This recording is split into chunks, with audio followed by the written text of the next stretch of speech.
Respuestas de Beatriz Vicio para Radio Cairo. La Asamblea General de las Naciones Unidas determinó que el 12 de octubre se celebre el Día de la Lengua Española. La iniciativa busca apoyar el desarrollo del multilingüismo y el multiculturalismo, y también mantener la igualdad de los 6 idiomas oficiales de la organización: el árabe, el chino, el español, el francés, el inglés y el ruso, pues de cada uno de ellos se ha celebrado un día especial. Por eso hoy les hablaré un poco de la lengua española, de su origen y de su presencia en el mundo, atendiendo la gentil invitación de Mohamed Kamel y Amir Al-Khalil de Radio Cairo. Yo soy Beatriz Vicio, nací en Montevideo, Uruguay, pero vivo en Brasil desde la década del 80 y tengo doble nacionalidad.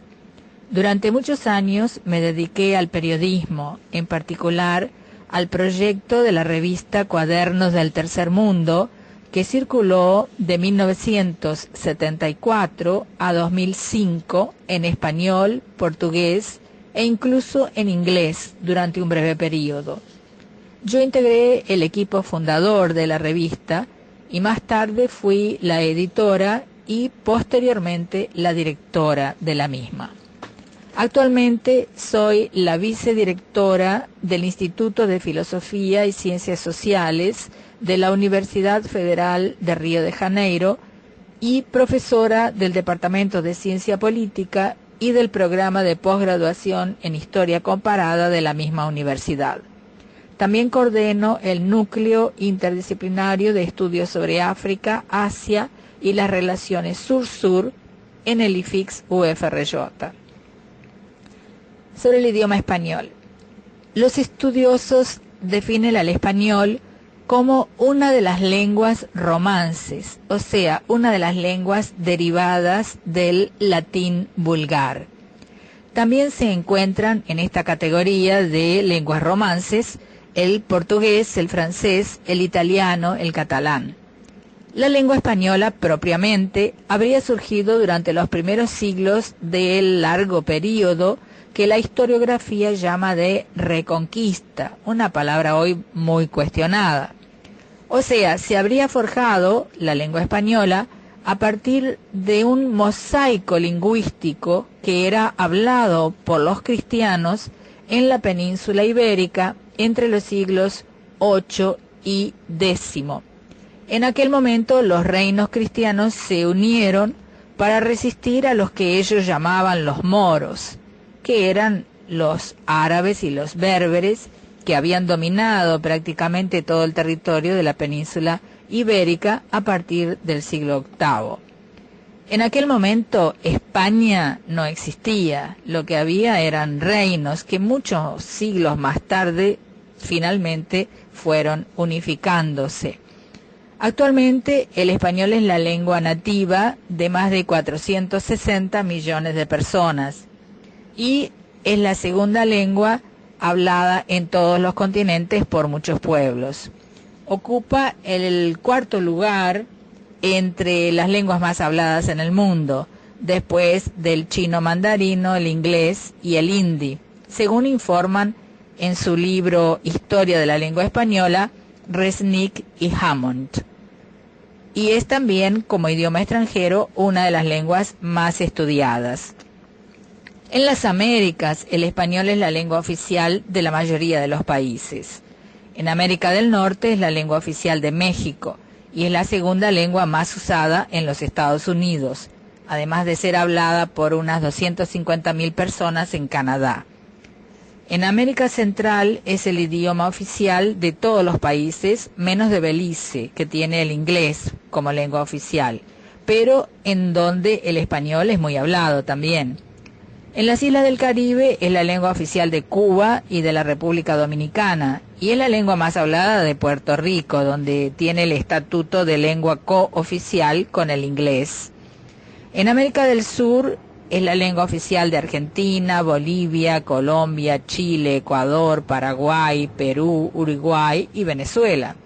Solo 4 países de América del Sur no tienen el español como la lengua oficial: el Brasil, que habla el portugués; Guyana, el inglés; Surinam, holandés; y Guyana francesa, el francés. Pero en Brasil, por ejemplo, hay más de 1 millón de hispanohablantes y muchos millones de brasileños estudian el español como un instrumento importante de comunicación con sus vecinos. En África, el español es la lengua oficial de Guinea Ecuatorial, que fue una colonia de España desde comienzos del siglo XX hasta el año 1968, cuando proclamó su independencia. En el norte de África, en Marruecos, se estima que hay unos 200.000 hispanohablantes nativos y unas 300.000 personas que tienen conocimientos importantes de español. Al sur de Marruecos, España había instalado un protectorado, el Sahara español, que abandonó el año 1976. Desde entonces, el Sahara Occidental es un territorio en disputa, sin un gobierno reconocido por las Naciones Unidas, pero en el cual el español es la segunda lengua después del árabe. En la costa del Mediterráneo tenemos Ceuta y Melilla, que son enclaves de España, donde por supuesto el idioma oficial es el español. Lo mismo sucede en las Islas Canarias. Este archipiélago, una región autónoma de España que está situada a 100 kilómetros de distancia del continente africano, tuvo un papel muy destacado en la conquista y dominación del llamado Nuevo Continente, porque está a medio camino entre España y América.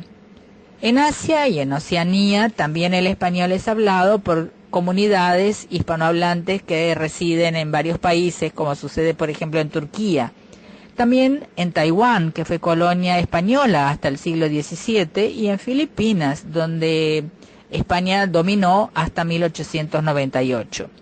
Es interesante destacar que el español tuvo influencias de varias otras lenguas y muy particularmente del árabe.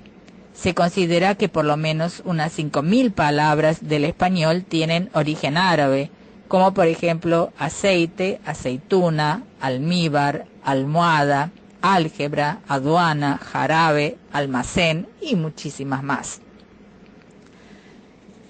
En relación a la integración entre el español y el portugués en América del Sur, les puedo comentar, como uruguaya y brasileña, que en las regiones fronterizas del Brasil con sus vecinos de habla hispánica, ya se habla un verdadero portuñol. O sea, la integración lingüística está bien encaminada. También les quiero comentar sobre la acogida de la comunidad árabe a los temas tratados por Cuadernos del Tercer Mundo. Y en ese sentido les puedo decir que numerosos miembros de la comunidad árabe fueron suscriptores de nuestra revista y que siempre estuvimos muy próximos de la comunidad árabe. Inclusive recibíamos muchísimas invitaciones para dar charlas sobre las coberturas que habíamos realizado en las visitas al mundo árabe. Durante décadas estuvimos, tanto nosotros, yo personalmente, como miembros de nuestro equipo latinoamericano, visitando al mundo árabe y también publicando artículos de colaboradores de la región. En todas esas coberturas, el destaque especial iba a la cuestión palestina. Personalmente, yo entrevisté a Yasser Arafat, junto con el que fue mi marido, con Neiva Moreira, 3 veces. Lo entrevistamos en el Líbano, cuando todavía la OLP tenía por sede el Líbano, Beirut, en Argelia, durante la reunión del Parlamento palestino en el exilio, en 1988, y también en Túnez. Entrevistamos en realidad muchos otros también líderes palestinos, inclusive en los territorios ocupados, y a personalidades y poetas como Mahmoud Darwish. En fin, puedo decirles que la cobertura de los temas árabes que ofrecía Cuadernos del Tercer Mundo la colocaba como prácticamente la única publicación latinoamericana que mostraba los temas desde la perspectiva árabe y no, como en general, a partir de lo que mandaban las agencias de noticias de los países centrales. Solo me resta ahora entonces agradecer muchísimo la invitación que recibí para compartir con ustedes estas reflexiones sobre la importancia de la lengua española y felicitar al equipo del programa brasileño de Radio Cairo. Sin duda, ese programa se ha convertido en un valioso puente de intercambio de informaciones entre nuestros pueblos hermanos. Muchísimas gracias por esta bella oportunidad de dirigirme a los oyentes del Cairo.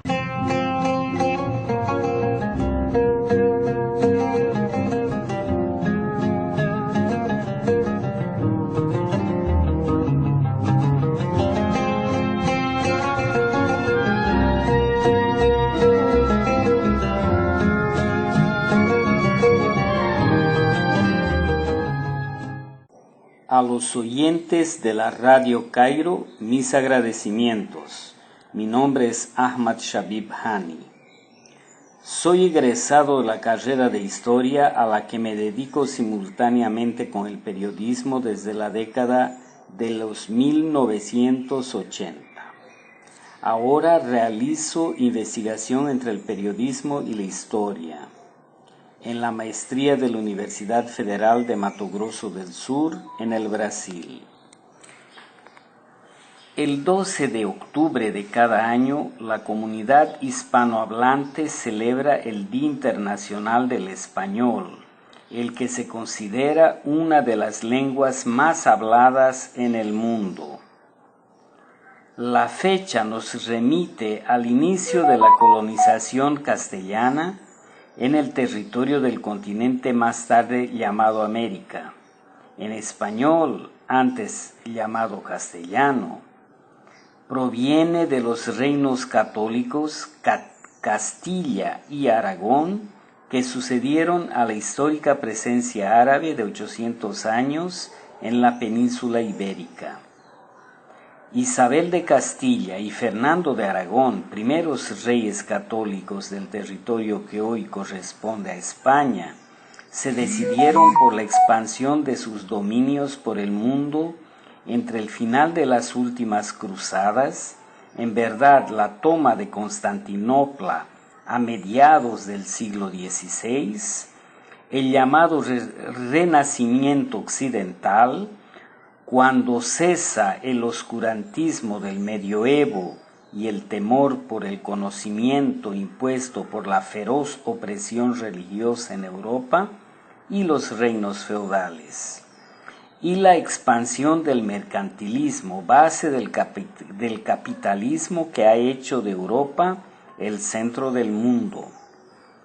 La presencia árabe en la península ibérica, sobre todo en el territorio que hoy corresponde a España, de 800 años, entre los siglos VIII y XV, o sea, del 711 al 1492, ha dado importantes contribuciones a todo el occidente: ciencias naturales, arquitectura, matemáticas, medicina, anatomía, química, física, historia, literatura, geometría, astronomía, navegación, cartografía, geografía, jurisprudencia, derecho, lingüística, filosofía, gastronomía,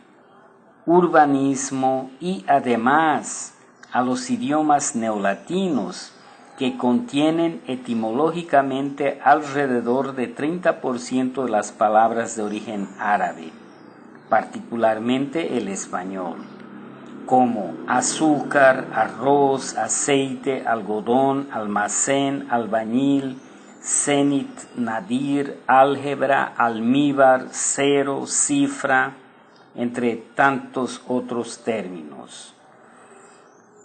Además, y en el caso específico, lo más importante en este tema, la sistematización del castellano o español y de su propia gramática fue inspirada en la gramática árabe. Los primeros autores a escribir el castellano, como Miguel de Cervantes y Saavedra, célebre autor de Don Quijote de la Mancha, han sido los primeros a adoptar la morfología y la sintaxis árabe al castellano.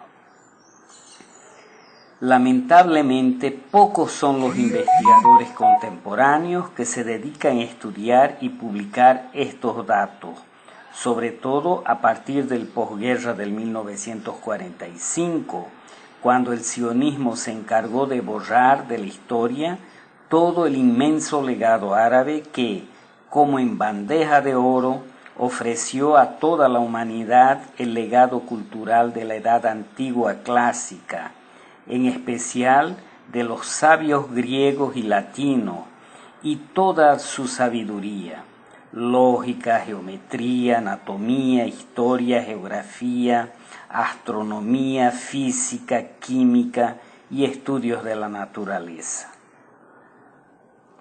Al contrario de la caricatura sobre la importante civilización árabe que hizo el Occidente en la segunda mitad del siglo XX, el legado árabe y musulmán es tan expresivo que en este renacimiento occidental, España y Portugal fueron los reinos que iniciaron las grandes navegaciones gracias al volumen de conocimiento dejado por los árabes en los siglos de su presencia en la península ibérica.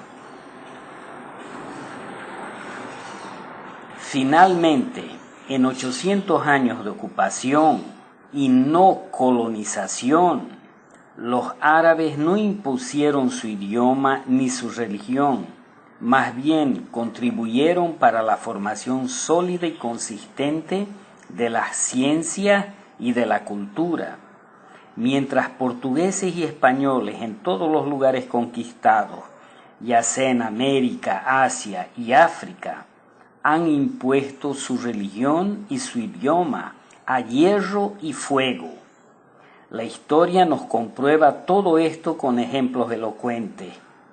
¿Cuál es la ex colonia hispánica que no habla el español y no tiene el catolicismo como religión mayoritaria? No hay ninguna, a no ser que haya sido colonizada posteriormente por el Reino Unido, por Francia o por los Estados Unidos. A la vez, ¿quiénes fueron los célebres sabios Ibn Sina, Avicena, Ibn Rushd, Averroes, Omar Khayyam, Al-Ghazali y Jabir ibn Hayyan? Ejemplo de respeto a la diversidad cultural y referencia en lo que se conoce como tolerancia a las idiosincrasias. Gracias a los árabes fue posible durante el Renacimiento occidental rescatar todo el legado de la Edad Antigua clásica, de cuya existencia los árabes fueron protectores y difusores para la humanidad. Conocer la historia árabe y su importante legado cultural es fundamental para tener una base sólida de la historia universal. Los afamados estudiosos Arnold G. Toynbee y Edward Said son imprescindibles para iniciarse en esos estudios. El primero es un clásico de la historia universal o general, y el segundo es brillante crítico del orientalismo occidental. Ambos son una importante referencia en cualquier estudio en esa dirección. Conocer un poco sobre los árabes es conocer las bases del castellano y de la historia de la península ibérica, y por extensión de la propia historia de la humanidad. Agradezco a los oyentes, al equipo de Radio Cairo y en especial a Mohammad El Kamel y a Amira El Khalili por la oportunidad de esta integración entre pueblos y naciones. Inshallah, Shabib Hani.